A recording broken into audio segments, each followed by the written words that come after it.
Hey, welcome back to the channel. And guys, today I want to talk a little bit about Bitcoin and why I think it will end up surpassing Bitcoin in wallets.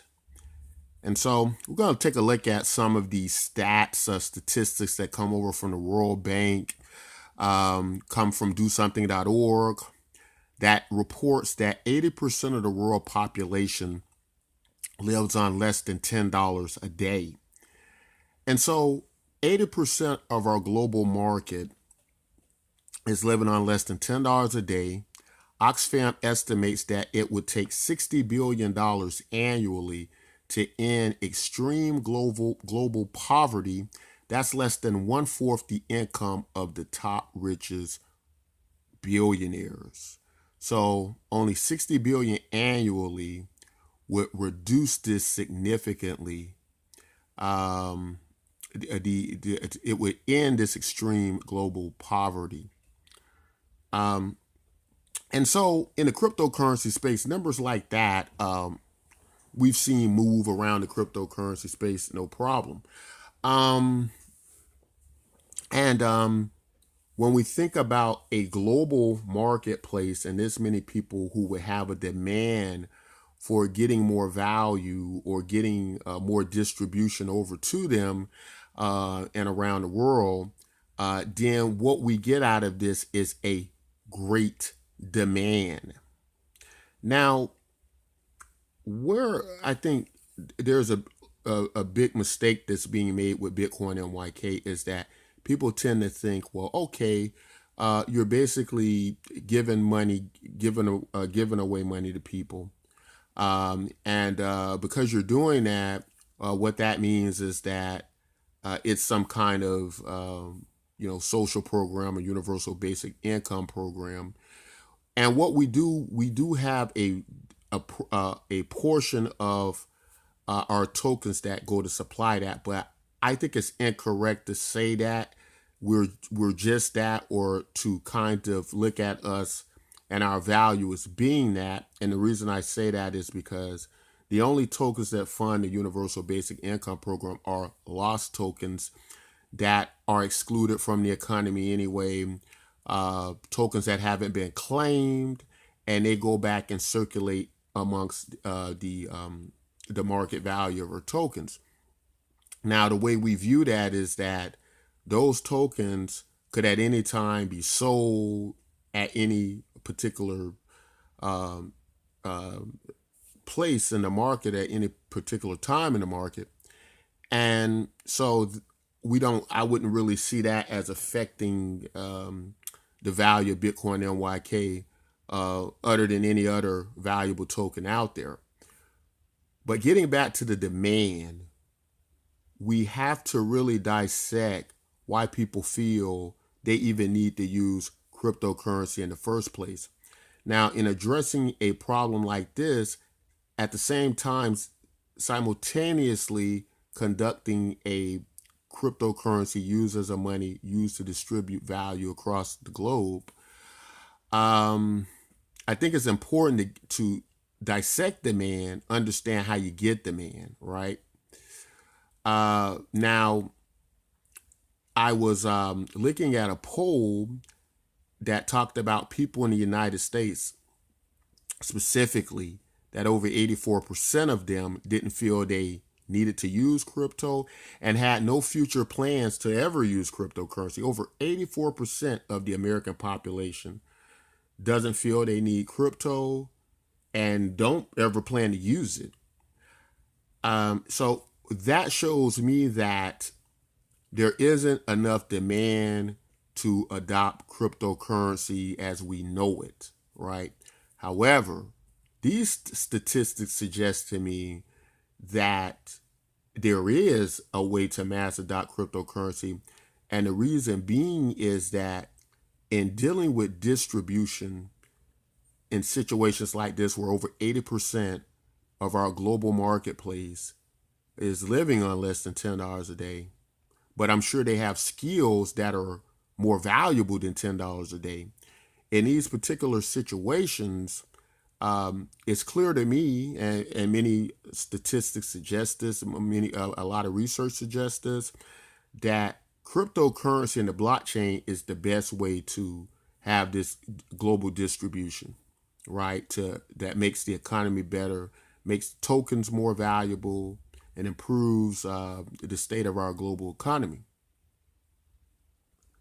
Now, for people who feel like Bitcoin uh, won't have value because it's giving away these tokens, or doesn't have value because it's just another cryptocurrency, I would have to disagree with you and point you to the idea and the concept that the people who receive a portion of these tokens, that many people say, oh, it's being given away, or it's just money being thrown away, or it's money being given to people who haven't earned it, I would try to remind you all that, again, many of the skills that these people have are going to be more valuable than $10 a day.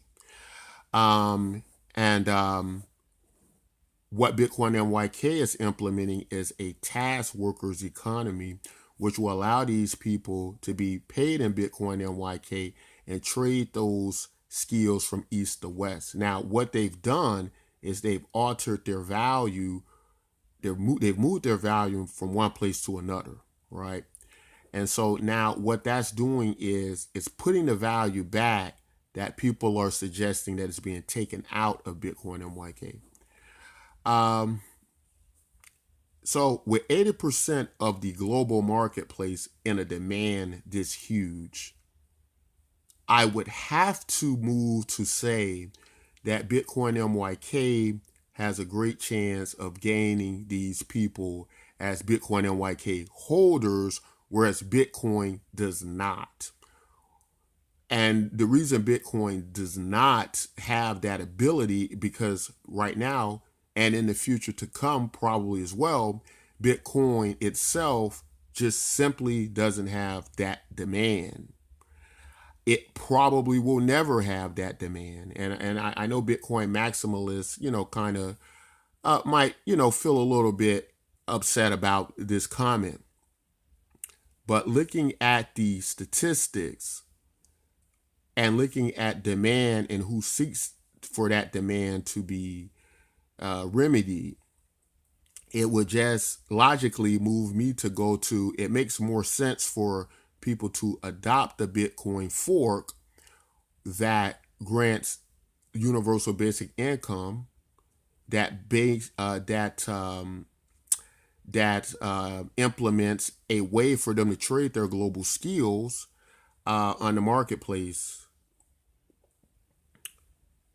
as well as Btcmyk solves the issues of helping people to, in a very easy way, set up a wallet, to use online exchanges to redeem that value. And it's very user-friendly in that way. It resembles social media sites they've used before. And, so that makes the adoption process very easy for them. And it answers the demand which most of our global marketplace has at this time.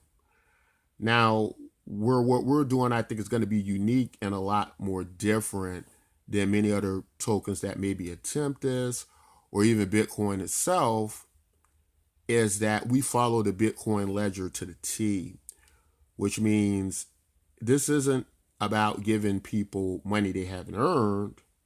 This is about giving Bitcoin holders, giving giving everybody value, the same amount of value and the same amount of opportunity in that regard. Now, of course, with a Bitcoin fork, as you hold more and more Bitcoin, we match you with against your Bitcoin tokens in Btcmyk.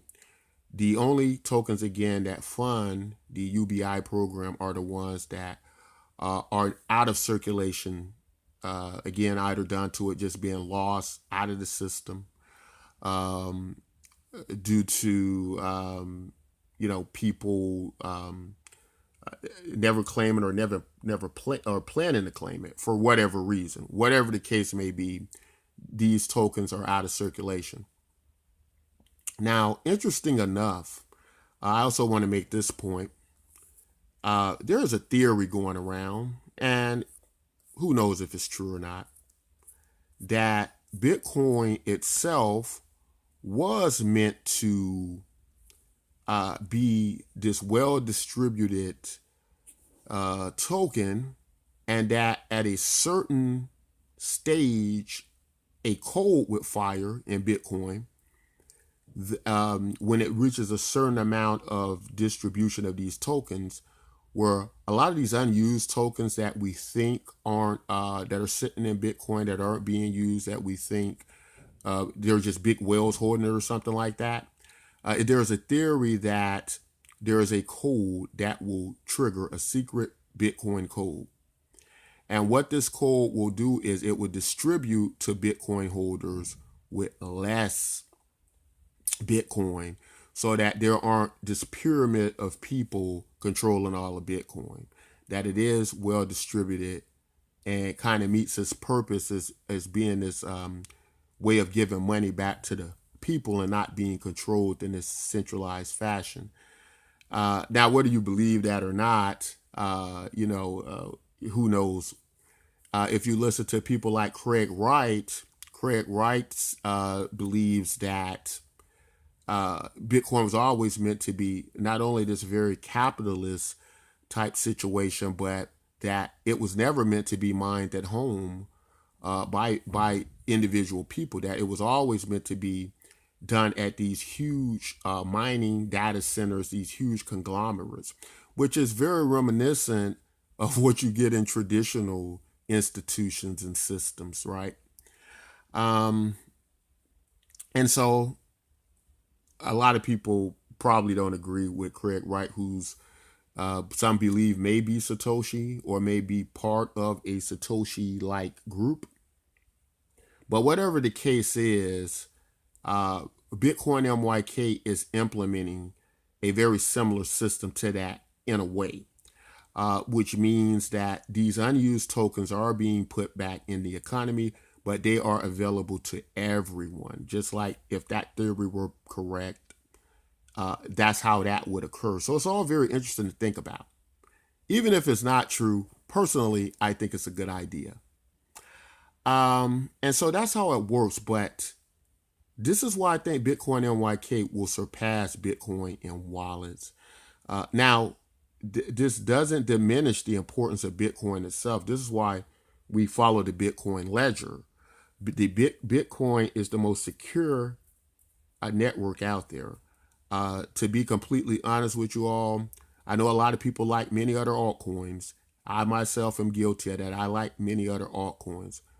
But the reality of the situation is that none of these altcoins, structural wise, infrastructure wise, security wise, can even hold a candle or even remotely close to what Bitcoin security protocol offers. And that's why we follow the Bitcoin ledger to a T. That's why we're a Bitcoin fork. And that's why if you're a Bitcoin holder, you should claim your Btcmyk tokens. Be a part of Bitcoin. It is for you.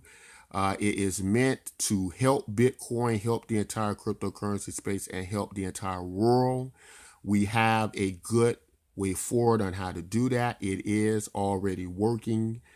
And I believe it will work better in a way than Bitcoin. It's faster than Bitcoin.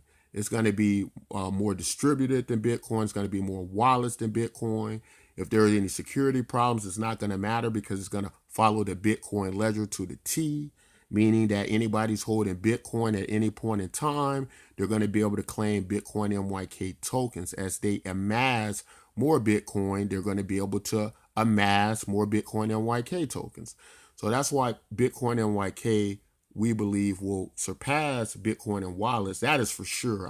We don't have a doubt about that. And for people who doubt that and say that won't happen with 80% of our global marketplace in a huge demand for what we're doing, I would remind you that Bitcoin has about, on record now, only about 50 million wallets after a decade. But in addition to that, most of those wallets belong to aren't it's not really 50 million wallets. I have about, just think about this for a minute. I have about perhaps 4 to 5 Bitcoin wallets, just myself. Now think about everybody who has a Bitcoin wallet, how many Bitcoin wallets they hold. When you factor all that, you're getting a great deal less than 50 million wallets. You might be getting 20 to 30 million wallets, maybe. That is a far cry from any type of mass adoption, right? Btcmyk as a Bitcoin fork can easily achieve this mass adoption. Not only that, but it can convert these UBI token claimers, their value into a exchangeable product and money, which will be done through our task workers program. And so we have a very clear plan that can be implemented, that is being implemented at this time. And so again, it's not to diffuse Bitcoin or hurt it in any way. In fact, again, we say that you only need to hold Bitcoin to exchange our tokens. You don't even need to buy the token, right? So that's why I say that this is a good complement to Bitcoin, and that it can be used quite well and pushing not only Bitcoin forward, but actually solving the problems with the technology we're using from the Waves platform to do this in a very effective way. But that's all I want to say about Btcmyk and its nature with Bitcoin, and also talk a little bit about this allegedly secret code in Bitcoin that would fire possibly at some point in time. But however, if it doesn't fire, if it is a myth, we still have a working product now, Btcmyk, that does a very similar thing. Guys, if you like content like this, don't forget to like, subscribe, and until next time, take care.